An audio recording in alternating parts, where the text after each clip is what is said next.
ሰበር ዜና ከሚስቱ ጋር በደንብ አላረስከኝም በሚል ጸብ ትታበት ሄደችውን የ6 ወር ልጁን የገደለው አባት በእስራት ተቀጣ። በሌላ ዜና በርህሌ አካባቢ ሰዎች በቤት ውስጥ እያሉ ቤቶች ፈርሰው ሰዎች ላይ አደጋ ደርሷል። ለሕክምና ወደ ሆስፒታል ሂደዋል። ፕሮፌሰር አታላይ አየለ። ጤና ይስጥልኝ ክቡራትና ክቡራን የዩቲዩብ ቻናል ላይ ቤተሰቦች የሰዓቱን አጫጭር መረጃዎች ይዤ ቀርብ ያለው እስከ ፍጻሜው አብራችሁን ቆዩ። ሰበር ዜና በባሌ ዞን ሲናና ወረዳ ሰለቃ ቀበሌ ነዋሪ ሆነው አብዱል ከሪም ቃዲ በልጅነቱ ከቤተሰብ ተለይቶ የተለያዩ ስራዎች ሲሰራ ቆይቷል። አብዱል ከሪም አሊያ ከተባለች የ21 ዓመት ወጣት ጋር ፍቅር በመጀመር ከዛም ትዳር በመመስረት ቤት ተከራይተው ይኖሩ ነበር። ሁለቱ ጥንዶች በትዳራቸው ሰላማዊ የሆነ ሂደት ቢኖረውም የ21 ዓመቷ ባለቤቱ እርግዝና ተከትሎ ግን በቤት ውስጥ ለወሊድ ዝግጅት የሚደረገው ወጭ ላይ ግጭት ተፈጥሮ ነበር።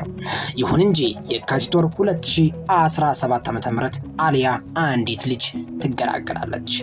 አሊያ አራስ ቤቱና ሊጠይቋት የሚመጡ ቤተሰቦቻቸውና ጓደኞቿ በደንብ እንዳልታረሰች በመውቀስ ነገሮች እንዲባባሱ ምክንያት እንደነበሩ ከምርመራው መዝገቡ መረዳት እንደተቻለ የባሌ ዞን ፖሊስ ዋና መምሪያ የኮሙኒኬሽን ባለሙያ ሳጅን ጎሳ ስንታየው ለብስራት ሬዲዮ ተናግረዋል። አሊያ በዚህ ሁኔታ ላይ እያለች በሌሎች ግፊት በ6ኛ ወሯ ነሐሴ መግቢያ ላይ የወለደቻትን የ6 ወር ህፃን ሱሚያ አብደል ከሪም የተባለችውን ቤት ውስጥ ጥላት ትሰወራለች። አብዱል ከሪም ቤት ውስጥ ተጥላ ያለችውን የ6 ወር ህፃን ሱሚያን ለ5 ቀናት እንደምንም ተቸግሮ በመያዝ ባለቤቱና የልጁን እናት አድራሻ ሲያፈላልግ ከአካባቢው መሰወሯን ወሬ ይሰማል።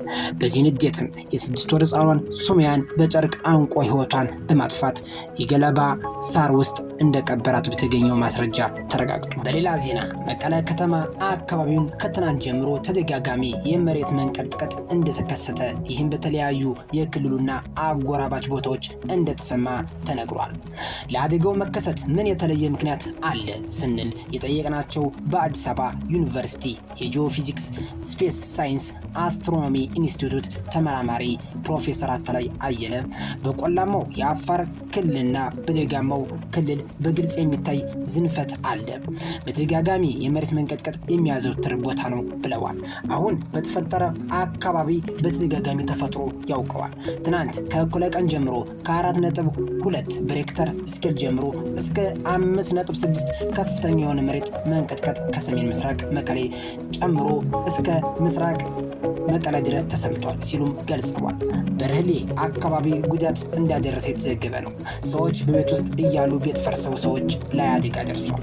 ለሕክምና ወደ ሆስፒታል ሂደዋል ያሉት ፕሮፌሰር አታላይ ይህን ክስተት በዚህ ጊዜ ይመጣል ተብሎ የሚተነበይ እንዳልሆነ ተናግረዋል።